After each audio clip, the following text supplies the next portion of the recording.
तो ये बात समझ में आ रही, देखो sp2 हाइड्रेशन होगा ही होगा, बॉन्ड एंगल 120 डिग्री है ही है। ठीक, इनका जो आइसोमर्स है वो क्या होता है, साइक्लोएल्केन। तो पूछा जाता है, बताइए कि अगर हम इनके आइसोमर्स की बात करें,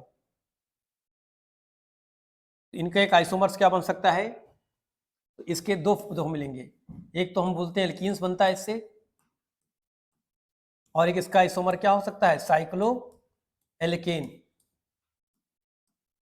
देखो जैसे एग्जांपल में बात करें हम लोग, तो कौन सा आइसोमर ले सकते हैं इसके बारे में हम लोग, अगर कह रहा C4H8 है तो देखो एक तो ऐसा बन जाएगा CH2 double bond CH single bond CH और CH3, बोलो, और एक इसका रिंग बन जाएगा, बताओ कुछ ऐसा बन जाएगा, बताओ।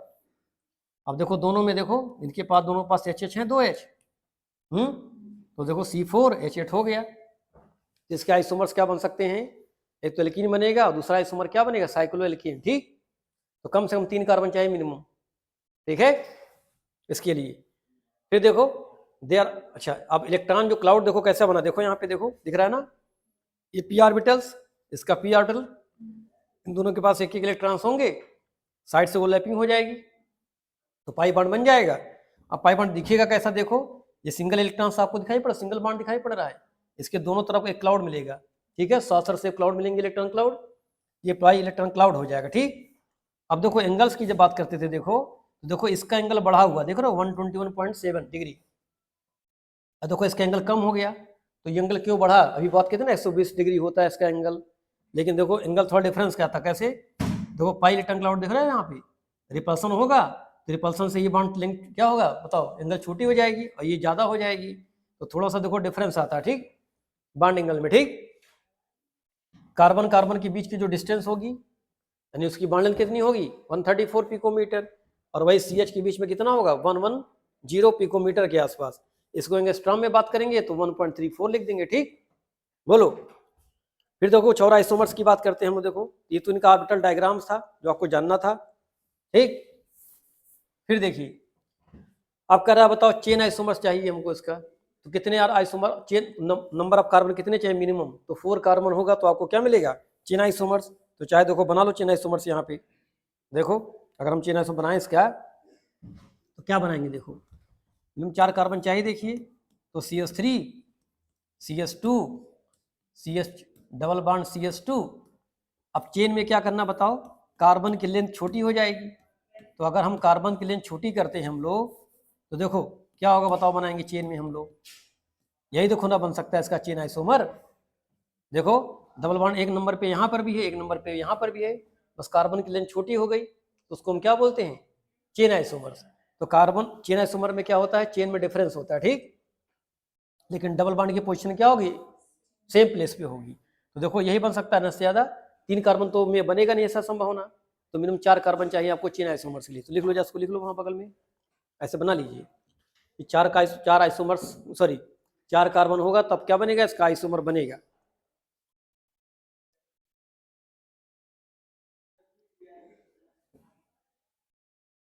तो बात समझ में आ रही है?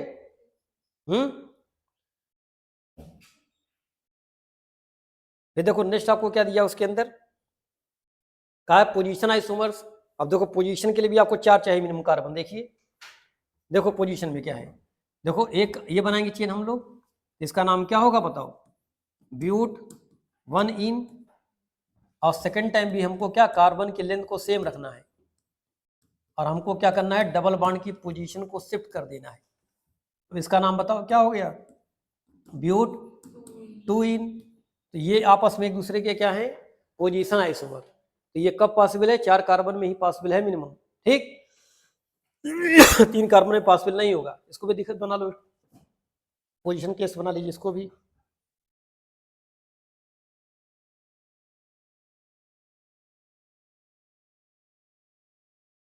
बाकी ज्योमेट्रिकल आइसोमर्स की बात भी करेंगे इसके अंदर हम लोग अभी, ठीक है। फिर देखिए नेक्स्ट लिखा फंक्शनल आइसोमर्स में क्या चाहिए, तो ये बताया था ना आपको, तो फंक्शनल में क्या बताइए, तो एल्कीन का फंक्शनल आइसोमर्स क्या होता है बताइए। तो अगर एल्कीन है तो इसके साथ आपको क्या मिलेगा, साइक्लोएल्केन, बोलो। तो ये एक दूसरे के क्या हैं, फंक्शनल आइसोमर। आप कितने बताओ कार्बन चाहिए मिनिमम? देखो 3 कार्बन से ही बना सकते हैं हम मिनिमम चाहिए। तो देखो 3 कार्बन से है क्या आपको मिल जाएगा एल्कीन? बोलिए। और इसी का एक चेन मिल जाएगा, कैसा कुछ ऐसा मिलेगा? अब बताओ 2 कार्बन में पॉसिबल था ये, तो मिनिमम कितने कार्बन चाहिए? 3 कार्बन चाहिए मिनिमम, ठीक है। तो ये एक दूसरे के क्या है? Functional isomers. इसको बना लो जैसा फंक्शनल आइसोमर में भी एक प्रोपीन हो जाएगा और दूसरा इसका क्या हो जाएगा? साइक्लोप्रोपेन। तो इसको हम लोग क्या बोलते हैं? Functional isomerism.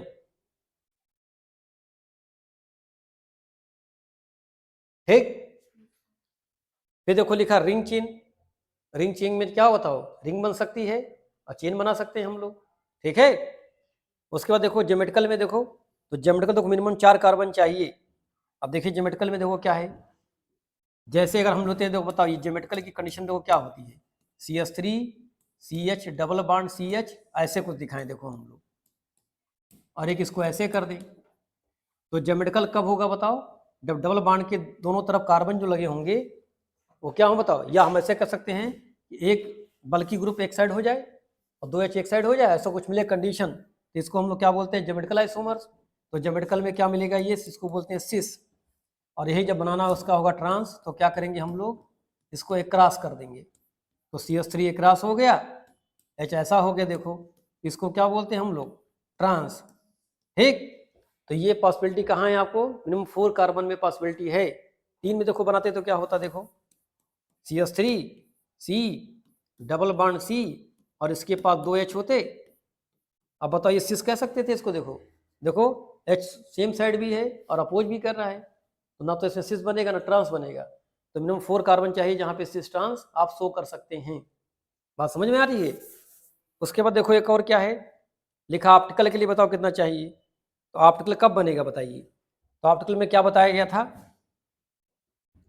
कि एक चारल कार्बन हो इसके अंदर।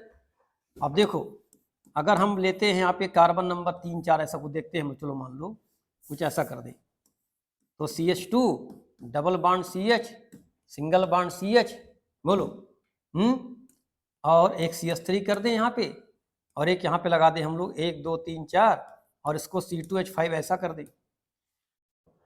तो देखो यही कार्बन देखो है ना जहाँ 4 डिफरेंट लोग मिल रहे हैं, बोलो। तो पूछा कितने कार्बन चाहिए जहाँ पे ऐसा कुछ मिल सकता है? तो मिनिमम 6 कार्बन चाहिए। यही आपको क्या शो करेगा? Optical isomers. ठीक। इसको बना लो जल्दी से, समझ रहे हैं? इसमें बताया गया था ना 4 एल कार्बन मिलना चाहिए, और 4 एल कार्बन क्या था? एक कार्बन पे 4 डिफरेंट लोग जुड़े हों, उसको बोलते हैं 4 एल कार्बन। यही कार्बन कैसा होगा? ऑप्टिकली एक्टिव होगा और they will form optical isomers. तो एल्कीन में भी इसकी पॉसिबिलिटी है। ये तो आपको पता है मिनिमम कितने कार्बन चाहिए पूछा जाता है, ठीक। मैक्सिमम तो कुछ भी हो सकता है यहाँ पे। तो बात समझ में आई? इसका नाम पूछ सकते हैं, बताओ नाम क्या लिखते हैं इसका, बताओ हम लोग। तो नंबरिंग यहाँ से स्टार्ट करते 1 2 3 4 और 5।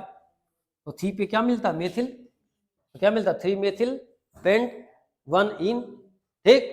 तो नाम पूछ सकता था इसका। देखो अब देखो हम लोग क्या बात करते हैं, देखो एल्कीन्स के बारे में। Alkenes among the most important industrial compound. Many alkenes are found in the plant and animals. जैसे ethylene largest volume industrial organic compound use to make polythene. इससे क्या बनता है? पॉलीथीन। जो कैरी बैग लेके जाते हैं ना हम लोग, तो पॉलीथीन बनता है, पॉलीमर्स बनते हैं। And variety of other industrial and consumer chemicals alkenes polymerise to gives important polymers, ठीक है। उसका देखो हम लोग एक ग्रुप पढ़े थे, याद है? ग्रुप के बारे में पढ़े थे हम लोग, कहते ग्रुप कैसे बनाते हैं इसको हम लोग। तो क्या बताया गया था बताइए? CnH2n है, इसमें से क्या करें बताओ? -1H कर दें तो ग्रुप में क्या बन जाएगा बताओ? CnH2n -1 बनेगा। एल्कीन्स में क्या बताया गया था बताइए? इसमें CH2 डबल बॉन्ड CH2, इसमें से एक H माइनस कर दें तो क्या बनेगा बताओ? CH2 double bond CH 1 bond 3। इसका नाम क्या था बताइए? इथीन। बोलो इसमें क्या किया गया था? ये रिप्लेस करके YL जोड़ दिया गया था, तो क्या बन जाता था? ये इथेनिल, ठीक। और इसका कॉमन नेम क्या था? विनाइल, याद है? बोले तो विनाइल होता है ये। तो विनाइल अल्कोहल पूछेगा, विनाइल साइनाइड पूछेगा, ये विनाइल ग्रुप आपको याद करना, ठीक है। फिर देखो क्या है डबल बॉन्डेड का, अच्छा ज्योमेट्रिकल आइसोमर्स की बात फिर देखो कर लेते हैं हम लोग। ये देखो यहाँ तो एल्कीन्स के बारे में दिया, विनाइलिक ग्रुप, ठीक है, एलिलिक ग्रुप्स, ये सब दिया हुआ है।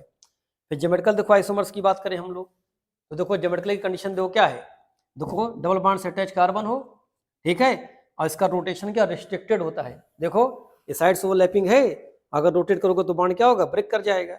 तो इसमें रोटेशन क्या होता है, रिस्ट्रिक्टेड होता है, ठीक। जैसे सिग्मा एल्केन्स में क्या किए थे, एल्केन्स वाले में हम रोटेट कर सकते थे 60 डिग्री तक, यहाँ पे ऐसा रोटेशन नहीं होगा। अब देखो इधर भी एक्स इधर वाई, इधर भी एक्स वाई तो सिस हो गया। अब देखो वाई और एक्स क्रॉस कर रहे हैं तो क्या बन जाएगा, ट्रांस आइसोमर। तो ये ज्योमेट्रिकल की कंडीशंस है, ठीक। इसको सिस ट्रांस के नाम से भी जानते हैं, सेम साइड अपोजिट साइड। अब देखो इसका एक और भी क्या क्या देखो ड्रॉबैक्स मिलेगा और क्या फायदे मिलेंगे। देखो जो सिस वाला देख रहे हो, सिस वाला दो बल्कि ग्रुप सेम साइड आ गया, तो यहाँ पे क्या होगा, तो यहाँ पोलरिटी ज़्यादा होगी, और पोलरिटी ज़्यादा होगी तो बॉइलिंग पॉइंट भी क्या हो जाएगा, उसका बढ़ जाएगा। ट्रांस में देखो क्या हो रहा है, ये नॉन पोलर हो जाएगा एक टाइप का, और नॉन पोलर होगा तो बॉइलिंग पॉइंट क्या देखो हो जाएगा, कम हो जाएगी। तो देख रहे हो इसकी बॉइलिंग पॉइंट 277 किसकी, ब्यूट 2 इनकी, और इसका कितना हो जाएगा सिस वाले का, और जब ट्रांस में जाएगा तो कितना हो जाएगा 274, तो कम हो गया। अब इसका अगर हम डायपोल मोमेंट देखें, देखो देखो कैसे देखेंगे, देखो देखो सिस वाले में देखो नेट डायपोल कुछ मिलेगा आपको, तो देखो इसका डबल मोमेंट कितना मिला, लगभग 0.33 डी म्यू की वैल्यू। और यहाँ देखो क्या हो रहा है, एक दो क्रॉस कर रहे हैं देखो एक दूसरे को, तो नेट कितना मिलेगा 0। तो ये कैसा मॉलिक्यूल है, नॉन पोलर, और ये कैसा मॉलिक्यूल है, पोलर। तो सिस वाला पोलर होता है और ट्रांस क्या होता है, नॉन पोलर। अब सॉल्युबिलिटी पूछ लेगा, तो पोलर है तो वाटर में सॉल्युबल, नॉन पोलर है तो सॉल्युबिलिटी कम हो जाएगी, ठीक। ये सब क्वेश्चन पूछे जा सकते हैं। बाकी बॉइलिंग पॉइंट देखो पोलर है तो ज्यादा है, बॉइलिंग पॉइंट क्या हो गया उसका, कम, ट्रांस वाले का क्यों, क्योंकि वो नॉन पोलर हो गया, ठीक। फिर देखो geometrical isomers also be seen this हो, अगर कुछ ऐसा मिल जाए तो सी डबल बॉन्ड सी, देखो एक्स वाई और वाई जेड दे दे, कुछ ऐसा देखो मिल जाए तो यहाँ पर भी आप शो कर सकते हैं। इसको हम लोग ईजेड के नाम से भी जानते हैं, ठीक है। ये कह रहा है कि ये बात कि अगर हम कुछ ऐसा ले लें ज्योमेट्रिकल में, तो हम ज्योमेट्रिकल इसको भी बता सकते हैं। देखो सी डबल बॉन्ड सी, यहाँ पे मिल जाए कोई डब्लू और यहाँ मिल जाए जेड, यहाँ भी क्या मिल जाए डब्लू और यहाँ क्या मिल जाए एक्स। तो देखो डब्लू क्रॉस किया, इसका नाम क्या हो जाएगा, ट्रांस। अगर हम डब्लू को एक साइड कर देंगे तो क्या हो जाएगा, सिस। तो यहाँ पर भी सिस ट्रांस की पॉसिबिलिटी है।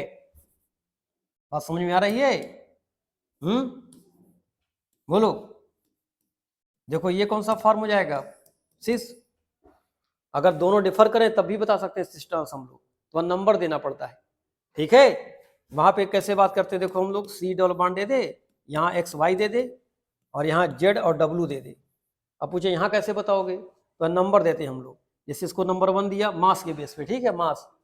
जैसे मान लो ब्रोमीन है और कार्बन है तो उसको नंबर 1 देंगे, इसको हम नंबर 2 देंगे। तो नंबर 1 नंबर 2 दिया। अगर ये नंबर 1 नंबर 2 ऐसे आ रहा है तो देखो नंबर 1 क्रॉस कर गया, नंबर 2 क्रॉस किया, तो उसको हम क्या बोल देंगे, ट्रांस, ठीक है। तो ईजेड नॉमेनक्लेचर बोला जाता है इसको, सब आपको ज्यादा नहीं जानना इसके बारे में। चलिए तो देखो ज्योमेट्रिकल्स के बारे में ये, अब देखो कुछ क्वेश्चन दिया गया करने के लिए आपके भाई, या करके बताइए जल्दी से कि क्या होगा, बताइए। तो ड्रा लिखा cis trans isomers of the following compound, write also their IUPAC name. जल्दी जल्दी उसका करके बताओ।